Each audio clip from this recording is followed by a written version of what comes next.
Hello, human beings in the world. My name is Nomad, and I have something to say. Today, I have something to say about the love economy and how I think couples are two consumers who come together to spend more, basically making romance or relationships be something that's good for business. I read an article last year around February that said that South African spending on Valentine's Day grew by 142% over the past decade from 2012 to 2022. Now, if you live in South Africa and have tried to date or be in a relationship, you know for sure that umjolo is expensive. You know, it's not for broke people, and many things attest to this. Like, I remember a couple of weeks I was watching a show with my cousin. There's this show that we like to watch. It's called Nia Tembana Now, yeah, or something like that. So on this show, they go around interviewing couples, asking them how much they trust each other, if the love between them is strong, and how the relationship overall is between them. So as the show was going on, they spoke to the couple, they spoke to the girl first. They asked her, and then they asked her what she likes about her partner. And then she listed a couple of things, like she liked that her partner was kind-hearted, trustworthy, and fun to be around, etc., etc. And as she was saying all these things, she was blushing, and you could see that clearly the girl is happy. So then the host of the show asked the girl to hand over her phone to her partner so that they could go through some of her chats on the socials to see if she's entertaining other people on the side. And then as they go through the phone, they found out that this girl has an older man that she's been entertaining. And then when the host of the show asked her, "What's happening? Why are you speaking with this other man when you've clearly told us, complete strangers, how much you love this man and how much he is good for you?" And then the girl just simply said, "Well, he doesn't give me money.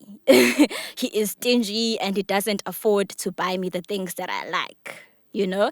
And it was sad. Obviously, the guy was disappointed and he was hurt on national television. But the girl didn't seem much bothered by the fact that she still wants her boyfriend to afford her things that she likes. And if he can't, then she's going to find other means and other people to do that. And that was just a show, but it proves the reality of most couples nowadays. It proves that there is almost no love without money. That the S in single really means saving. You know, most people that I speak to tell me that if you want to save or build something of value, rather stay single for a while because relationships will take out more from your pocket than they will put in. This is true for both sexes because both men and women spend in relationships or on their partners. And it's not only women that expect, their partners to afford them. There are also men, who like women who can afford them, So it's not really a thing of gender, but we know in South Africa which gender expects more when it comes to money, you know. So men have a very huge responsibility of not only loving women, but affording women. They're almost like, I don't know what to call it, but there's these things that fly around, like people being like, "I am the prize," And when you say you are the prize, are you really speaking in terms of how you expect to be treated, in terms of values?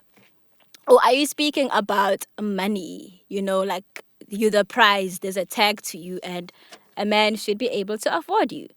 And these are the questions that I just ask myself, but with no answers, obviously, because answers are hard to come by, even from the people who live certain lifestyles. They actually do not have answers to actually substantiate why they live the lifestyles that they live. But all in all, you have to be able to pay for something if you want to be in something. You have to be able to pay for something, even if it's not everything, but something. You can't just take a relationship with open arms and think that you're going to get embraced.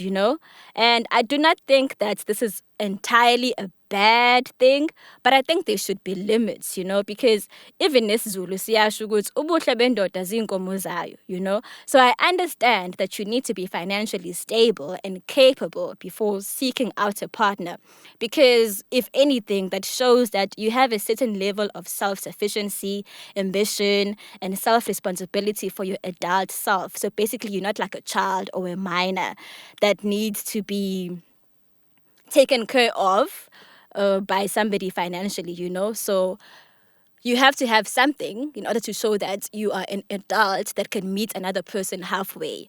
But there's then this mentality where people expect what they didn't get from their parents, from their partners. If your parents could not afford you toys, stop dating with the mentality of thinking that now you're going to be getting all the toys or the lifestyle you couldn't get from your parents, from your partner. Unfortunately, it doesn't work like that. Let's stop trying to make relationships be an economy that's supposed to sustain us. Yes, I know South Africa, the economy is crap, it's bad, and it's literally hard to survive on a day to day basis with what you get or what you don't get. But let's not then try to make our relationships be our saviors from what poverty or a bad economy has put us into as individuals, because mostly when you look at at the spending that relationships serve people, the spending that happens in relationships is mostly just on spoils and luxurious items, things that people don't really need. It's more catering to what people actually want or what people suffer well, and then they can package themselves as people who are in this cute little relationships, and then these relationships themselves then start to look like products that we sell to other people who are less affording on social media, like the gram and all those things.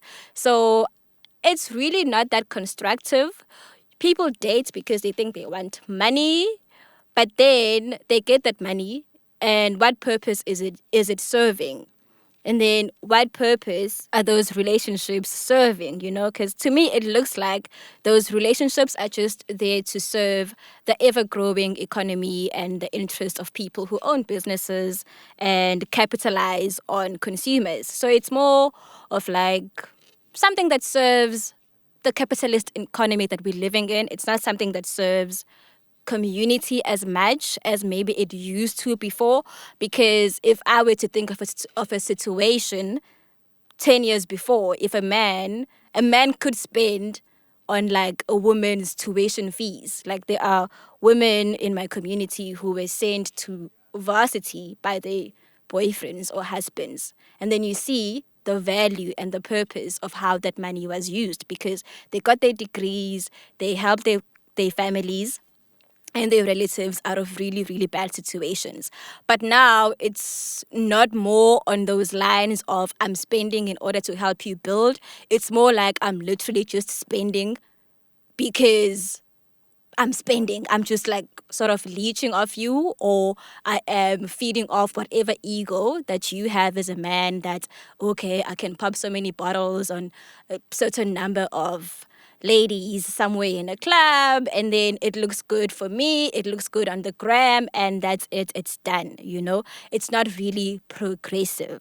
So then what is then the purpose of these relationships and the relationship that these relationships have with money and the intentions and all those things, Are relationships a union that really allow people to come together to build, to preserve money within the people who have worked hard to earn it, What are we building as a community? We have so many people who are in love and spending on each other. There's vacations, there's all of these things. But show me a school that was built by two people who were in love, who were super rich. Show me one school in the township that was built by two people, or maybe like one man who was like super, super rich and then super in love with a certain woman, and then built her a home, built a school, or like bought her a salon or whatever shit, Like what useful things are we using the money that exists between two people who claim to be in love, and like it can be shown. Like you can see like the Connie, what's this thing? The Fergusons, they have a production company. That's what they spent their money on. We see the fruits, we see how it's building, we see how it's helping other people come up. But then other relationships, what are we seeing with this money? Are we just like throwing it out to the dogs? What's the mentality, you know? So that's what I'm really like interested in, because there are so many things that we do in relationships, and is it really good for us as people who do it, or are we doing it to please or to look like, oh, my man can afford me, and then for the man to go out and be with the guys and be like, look at my woman, look at her nails, look at the hair, look at the clothing, and then nobody can tell me that I don't afford because I mean, look at my woman, you know? So those mentalities are what really have been on my mind, you know? And I'm not saying that I don't like to be spoiled. You know, people should be spoiled when they're in love, when you have money. But let's have a bigger picture. Let's have a bigger picture, you know? Let's have a bigger picture, because at the end of the day, couples come from communities. So what are couples doing for community, you know? So like things like older rich men splurging on younger girls at clubs, leaving your wives at home. Why are you not partnering with your wives to give out bursaries to young girls who can't afford tuition fees at varsity, you know? And if you're a girlfriend and you have a boyfriend who's trying, who's trying, why are you there every time when we know he's getting paid on the 25th or 30th and you are there waiting for your allowance? Why don't you just like encourage him to save, to like check out investment options, to check out how we can grow the money and like let the money earn compounding interest and stuff like that and see what can actually be built from that, you know? And boyfriends, like they pay for nails, frontals and all those things. If you really know that your girlfriend loves beauty that much, why don't you invest in actually buying them a salon if you can afford to, you know? So why do we spend so much even preparing for our big wedding day and then live the rest of our married life drowning in debt and depression because we wanted a wedding that's impressive to the whole world and then we are left with dry pockets? So I'm not sure and I don't know why we still approach relationships with I must benefit as much as I can financially and live na enjoyment, and the gram must know me before the relationship ends, instead of I must learn as much as I can from this relationship, grow and possibly build something that's of value with this person using the resources that they have. And then if it doesn't work out, at least there's something concrete that we have to look back at, you know? Because I can tell you, people who run businesses or want consumers will always delight at seeing two people coming together to spend. You know, it's one thing if it's one person spending, but if it's two people, the more the merrier, you know? So let's build together. And when I say build, I also do not mean Bob the Builder and foolishly invest in someone who ain't helping you progress. You know, there's a difference between that as well. So let's live happily as people, as couples. Let's try to help each other financially and live debt free as couples. Let's own stuff. Let's be people who are, I don't know, power couples and all that vibes, you know. So also just like ask yourself if you would enjoy being with the partner you are with, if all the materialistic things around that person and surrounding the relationship were removed. Would you enjoy actually hanging out with this person if something as simple as food was not involved for a couple of hours? All right. That's it for my rant for today. I next have a poem titled Olunjena. It speaks about like love that's not too expensive. Hope you enjoy it. Angikaze ngalubona olunjena. Luvelaphi olunjena. Olunjengelanga lithanda izimbali, olunjengomhlaba uthanda imbewu uyihlumisa. Luvelaphi olunjena. Olunjengembali ithanda inyosi, olunjengamanzi ethanda impande yesihlahla. Luvelaphi olunjena. olunjengomkhathi uthanda izinkanyezi, uzivumela njalo ukuthi azime ziqhakaze. Ungaceli kudunyiswa ngalokhu, ungabuzi nokuthi mina ngiyodunyiswa nini. Luvelaphi olunjena, olunjengamagagasi olwandle egijimela ukuqabula izihlabathi zolwandle, ebuya ephindelela engadikibali, noma izihlabathi zingahlina zibukeke zingakugqizi qakala konke lokho. Olunjani kanti lolu, olungabhali izikweletu namacala, olunjani, olufana nenyanga ekhanyisa noma ingaphelele, ingalindi ukuthi iyoba ukukhanya mhla yagcwala, engalindi ukuthi kuyoze kuphelele kuyona ngaphambi kokuthi iphe ukukhanya. Olunjani kanti lolu, olufana nomntwana okhubeka manje aphinde axole manje, lungabhali izikweletu namacala, olungaqhathanisi, olufana noNkulunkulu ethanda izoni. Olunjani ngempela kanti lolu, elingikhumbuza ukuthi nami nginguNkulunkulu, noma ngimncinane lungenza ngibomkhulu. Olunjani kanti lolu, olunikana kungathengwananga, olumahhala ha kangaka, oluthi nje wena ngikuthanda unje.